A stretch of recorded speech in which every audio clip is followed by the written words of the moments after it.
God's children, black men and white men, Jews and Gentiles, Protestants and Catholics, will be able to join hands and sing in the words of the old Negro spiritual, free at last, free at last. Thank God Almighty, we are free at last.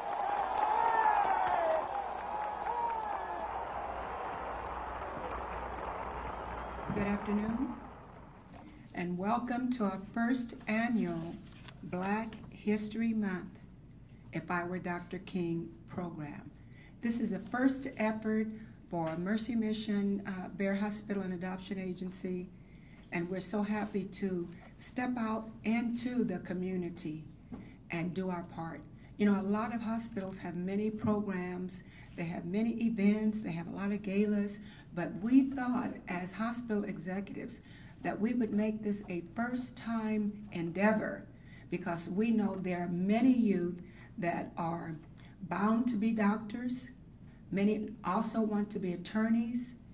We have a lot in the black community that I've spoken to that just said, you know, even if I don't make it to college, I want to be a businessman, I want to be a businesswoman. So we decided as an executive board, as a volunteer outreach board, that we were going to do something rather than just talk about what's going on in the news, to give our youth an opportunity to speak words of wisdom.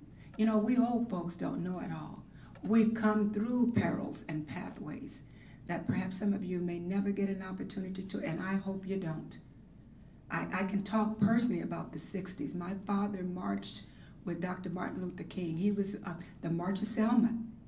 My father was there, my grandfather, both father and son, my grandfather and father, marched on the historic march to Washington, D.C. on the bus. I have the photos of my father there with his feet up and saying, you know, I hope I make it back to Compton. So I have a vested, yes, I have a vested interest in our youth, not just from a standpoint of saying, you know, they're bad, you know, no one really cares about our youth. We want to make sure youth have an opportunity to hand something back in the way of words of wisdom. And this is our whole purpose and mission for this endeavor. We do have a list of speakers. I don't know if you want to pick up your document there. In front of you, Janae A. Evans, Michael Simpson, Antonio Hilt, Kiara Hilt, Gerard Appling, Tramel Davenport. These were the essays that were selected. We don't have Gerard Appling here with us. He said he's ill, but I did tell him that we would be sending tickets for the luncheon and the Los Angeles City Hall tour. And I think that was a good gesture. But we have a terrific speaker, keynote speaker, Mr. Pete Allman. He's a Hollywood producer, director, and TV personality. And I know from speaking with him as many times as I have this past month that he really has something great to say. And before we actually bring up our speakers, our essayists, we do want to hear from Mr. Allman, because he's going to share with us some of his dreams and some of the things that has occurred in his life that can, hey, help us, and most of all, words of wisdom during Black History Month, our last day here. Without further ado, Mr. Pete Allman, Hollywood producer, come take your place.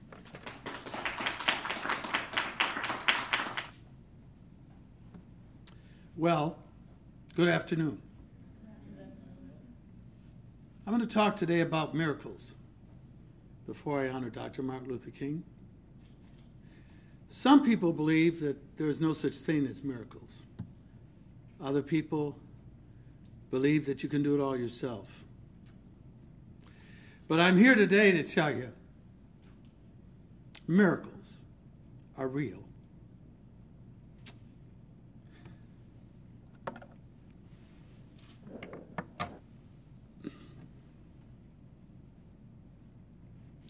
I'm living proof about miracles. I'm a victim of about 4 automobile accidents. In each accident, I totaled a car. I should have been dead. You see that some people have trouble driving at night and they fall asleep. And I'm one of those people. So miracles are not just accidents. They don't just happen. Which leads me to this particular point of view that I want to share with you. About a few years ago when I was asked to interview some NBA players. And that was in Scottsdale, Arizona. And this involves planning. This involves what makes you successful in life to get things done properly. Because if you don't plan properly, things fall apart. I went to Scottsdale. I drove down there. And I was going there because I was asked to interview some NBA players at a restaurant by a promoter.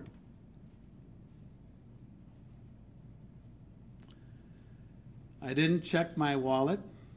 I didn't check my cards. I didn't check the hotel. I just haphazardly drove down to Scottsdale, Arizona to interview these NBA players.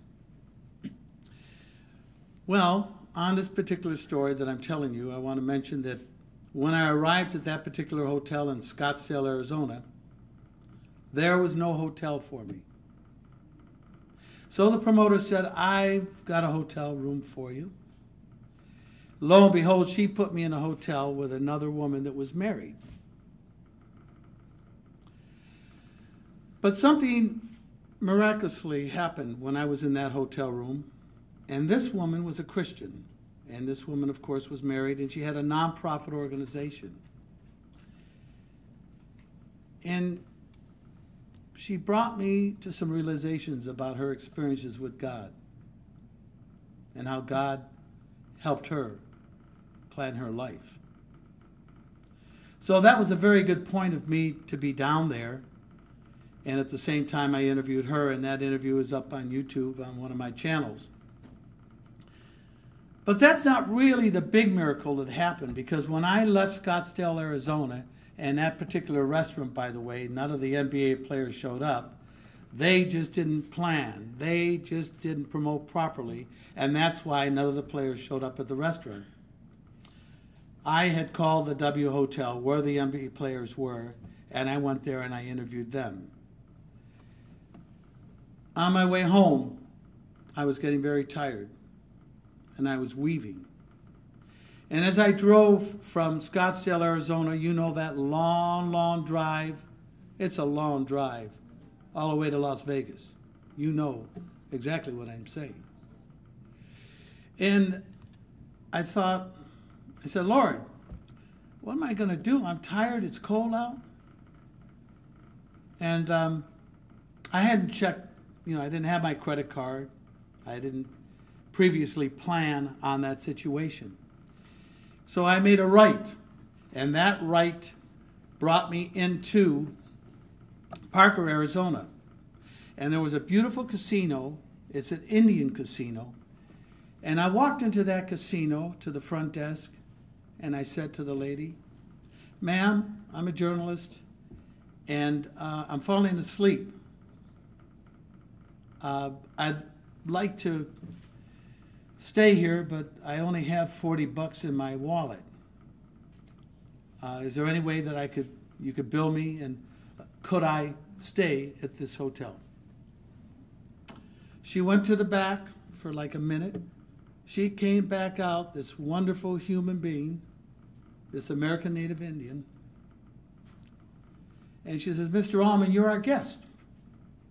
Gave me some keys and some coupons. And I went to my room, and it was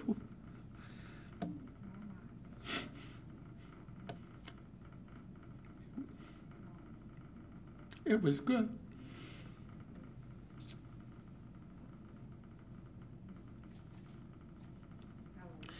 So, miracles do happen. And I wrote a story about that lady, and it's in Newsplays. So, when you think things are down and you don't get what you want, and you say, God, this is what I want, you're not always going to get what you want. But you've had this told you before, faith is the substance that you don't see. We have lights, but you don't see the electricity. You hear a radio. You know the radio works, but you don't see the waves. But you know it's real. You don't see God, but His Spirit is there. And I'm living proof of that. So with that thought, in honoring Dr. Martin Luther King here today, in his I Have a Dream speech, his vision of equality,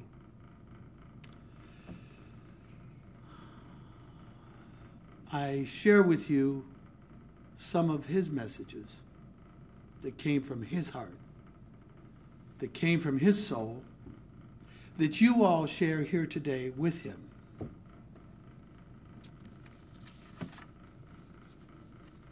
Men, women, children have always wanted to achieve freedom. You know, freedom to express yourself. If you can't express yourself, what is life about? To be able to express what you feel. Freedom of the mind.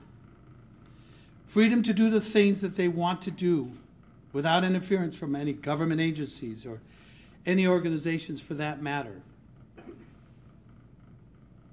And somehow, through the course of time, we've had, progressions. As a society, we have progressed. We've progressed as a nation. And through that progression, we've had turmoil. Turmoil of our minds. Yet, we have misappropriated our thoughts as a society now to where we've lost some of our ethics. Ethics. Family values.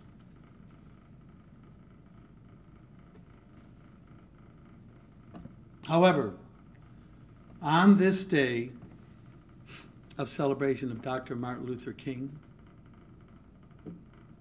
his vision of equality, I say to everyone that Dr. King's ethical life was that he believed in understanding, compassion, dignity, no matter anyone's race or ethnicity.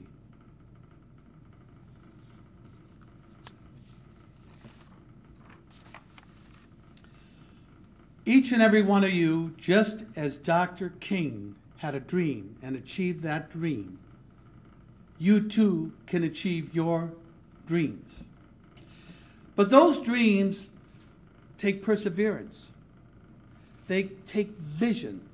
For you to have that vision, to not give up, to not let any negative force stop you from what you want to do. You got to focus.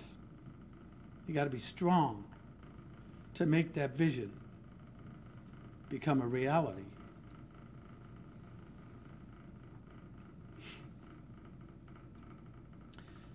Business, well, small business has had their share of problems in this country. Taxes. People not getting the amount of money that they want. And yes, big corporations get away with a lot. And yes, there needs to be changes. The impact on the worker is just absolutely horrible. But to ignore what's happening in our society, to ignore the problems, only makes things worse. It's time to get involved with your community. It's time to give back. It's time to communicate with your congressman, your senator. And it's time to give continued thanks for the things that we have. Because when you travel in other parts of the world, and some of you have, the best place right here is in America. Even though there are injustices, it is still the best place to live.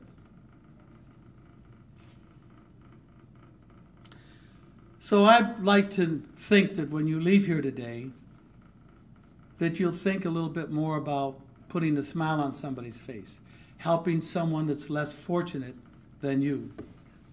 Oh, thank you. So, on this day celebrating Dr. Martin Luther King's speech, I Have a Dream speech, which is his vision of equality.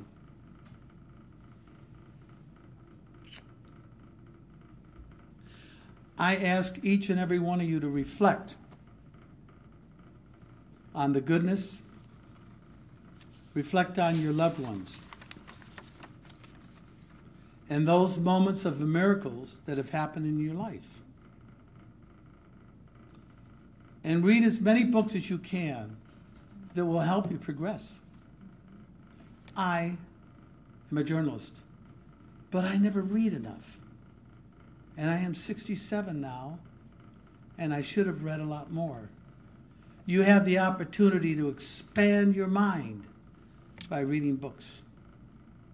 And books will help you to negotiate your way in life and to further your life.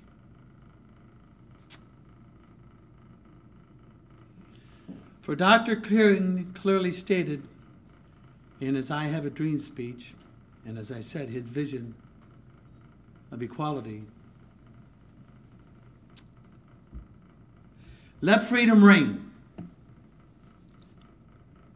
from Stone Mountain, Georgia.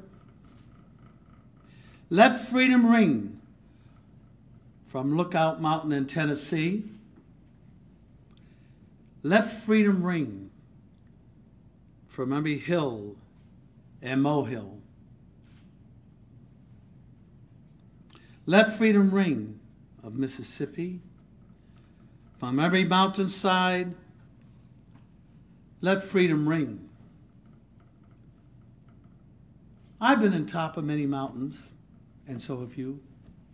I mean, we can be on top of every mountain. We can all achieve greater things in life. We can all gain respect and dignity.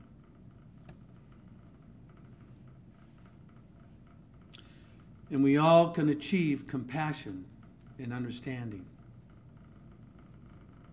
to make this world more harmonious and a better place to live. So with that thought, I'd like you to repeat after me. And this is what the president does when he's sworn in. So I'd like for each one of you to think about this and repeat after me if you would. And this is the swearing in, the ceremony for the President of the United States. If you will honor him in doing so. When I say something, repeat after me, and then after the first part, say your name. And I will say my name. Raise your hand, please. I, Pete Allman, solemnly swear that I will faithfully execute the office of the President of the United States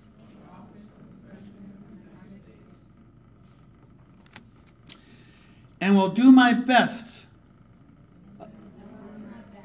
of my ability, preserve, protect, and defend the Constitution of the United States. This is the presidential oath of the office.